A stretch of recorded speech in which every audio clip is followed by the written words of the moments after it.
I've just got a little story to tell, but I don't know if anybody's noticed, but I think that the whole Contra Camp thing is actually just a bit of a cover for some sleep deprivation research that's been going on.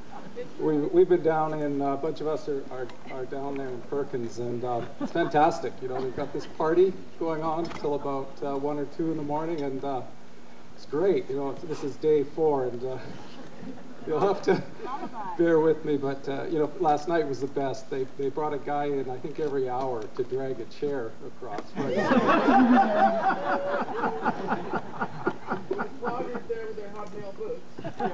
Yeah, and somebody started playing the guitar again at 4 in the morning. So anyway, you know what happens to me when I don't sleep is my memory for names goes. So I've come up with a bit of a strategy here. I've decided to call all the guys either Eric or John, and all the women are Laura. So anyway, so this is a little story about kind of growing up in Canada, which is where I'm from, and Lael's from, and Crowfoot's from. So we're your token Canadians, and I thought I'd do a little growing up story from Canada. This was a story about a couple little boys that lived in Hope, which is a tiny little railway stop about 100 miles east of Vancouver. And they lived there about 40 years ago, back when the town was just a little kind of one-horse town with a general hardware store that sold pop and candy and everything else. And there was a bakery and a little grocery store. The railway went right through behind these shops. There was a kind of a lane behind there. And these two little boys used to play in the lane, and they'd wait for the Canadian Pacific Railway train to go by. It would go by twice a day.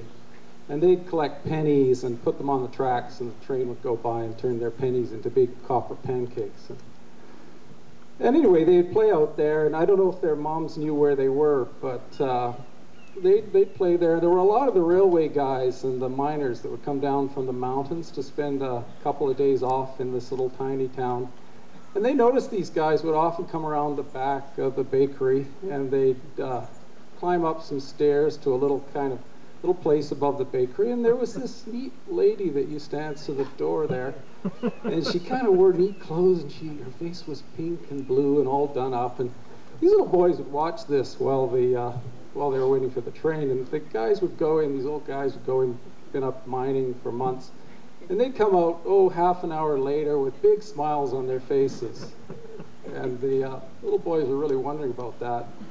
And they didn't have much to do, so one day one of these miners comes sauntering down the stairs and walks on down the road, and little boys run up to him and say, "Hey, mister, what's going on up there? What are you doing up there? It must be great." And the miner looked at these short little shrimps. He must have been 10 years old. "Well, boys, you'll just have to find out for yourself." "Well, what does it cost?" the little boy said. The miner said, "Well, you couldn't afford it. It's $10. $10 will do ya." So the little boys thought about it for a while, and there was a way back then, this was about 40 years ago, and there was no recycling in Hope or anywhere in Canada then, but you could take your pop bottles back to the general hardware store there where you could buy them, and they'd give you half a cent for a pop bottle. And it took the boys about a month to find 100 pop bottles. Then they took the pop bottles back, and they got $1. And after that, they didn't think they'd try it anymore, so they flipped a coin, and one of them was going to go up the stairs and offer $1 and see what you could get for $1. So they did, and one of them climbed the stair. He was shaking. He knocked on the door, and the door opened, and there was this amazing lady with her pink house coat on and all done up. She smelled like kind of musk and lavender, and the little boy couldn't think of anything. Yeah. And he couldn't think of anything to say, but he just kind of held his $1 bill up like this and held it out to the lady, and she kind of looked at him and wondered what to do.